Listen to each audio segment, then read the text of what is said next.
3월 21일 내일은 성접대 파문 속에 김학의 법무차관이 사의를 표한 지 7년째 되는 날입니다.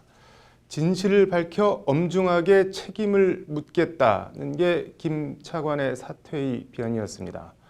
육안으로 식별된다는 그 뚜렷한 김학의 동영상은 누가 다 덮었을까요? 카드로 읽는 법조 김태현 기자가 김학의 사건 지난 7년을 돌아봤습니다.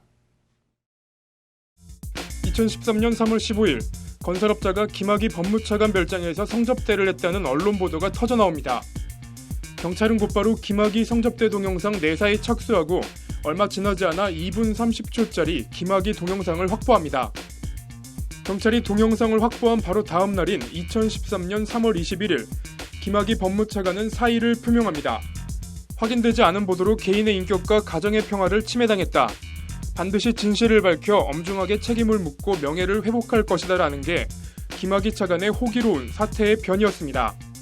경찰은 그러나 사건에 실체가 있다고 보고 2013년 7월 김학의 전 차관을 특수강간 혐의 기소 의견으로 검찰에 송치합니다. 사건을 넘겨받은 검찰은 뭐가 그리 바빴는지 사건 송치 4개월 만인 2013년 11월 김학의 전 차관을 처음이자 마지막으로 소환 조사합니다. 피해자를 알지 못한다. 피해자를 강간한 적이 없다. 김학의 전 차관은 간단하게 혐의를 부인하고 소환 9일 뒤 검찰은 김 전 차관을 불기소 처분합니다. 증거 불충분. 그리고 담당 검사는 피해자에게 이런 말을 남겼다고 합니다. 모두 용서하고 얼굴도 예쁜데 그냥 잊고 살아라. 김학의 불기소 처분 하루 전 검찰은 연예인 도박 사건을 수사하고 있다는 기자회견을 엽니다. 이슈는 이슈로 덮는다. 절묘한 타이밍의 주인공은 김학의 사건 수사를 담당했던 윤재필 당시 서울중앙지검 강력부 부장검사입니다.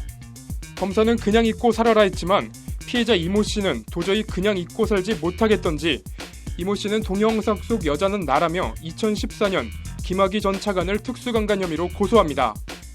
검찰은 사건을 김 전 차관에 대한 1차 불기소 처분을 내렸던 검사에 다시 배당합니다. 담당 검사가 교체되는 등 우여곡절 끝에 검찰은 2014년의 마지막 날 12월 김학의 전 차관에 대한 2차 불기소 처분을 내립니다. 고소인이 동영상 속 여성이라고 주장하지만 이를 입증할 다른 자료가 없다는 게 검찰 말이었습니다. 내가 동영상 속 여자가 맞는데 왜 내 말을 안 믿냐며 이 시간엔 재정 신청은 그러나 법원에서 기각됩니다. 검찰과 법원 모두 자신이 피해자라고 말하는 여성의 목소리를 신빙성이 부족하다며 외면한 겁니다.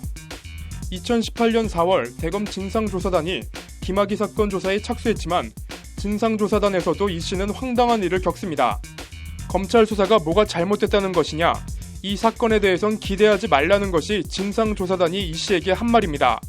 기대할 것 없는 진상조사를 애초 왜 시작한 걸까요? 그런 대검 진상조사단은 지난 4일 경찰이 사건을 검찰에 송치하며 3만 건 이상의 디지털 자료를 누락했다는 조사 결과를 발표합니다. 민감용 경찰청장은 무슨 소리냐, 다 송치했다며 발끈합니다. 민감용 청장은 지난 14일 국회 행안위에 출석해 관련 질의에 육안으로 김학의 전 차관인지 식별이 가능한 동영상이 있었으나 검찰이 무시했다고 진술합니다. 검찰이 무시했다. 그 뚜렷한 동영상은 누가 다 덮었을까요? 힘있고 빼기는 특권층, 온갖 불법과 악행에도 면죄부를 받았다. 검찰과 경찰은 명운을 걸고 수사하라는 문재인 대통령의 추상 같은 지시가 떨어집니다.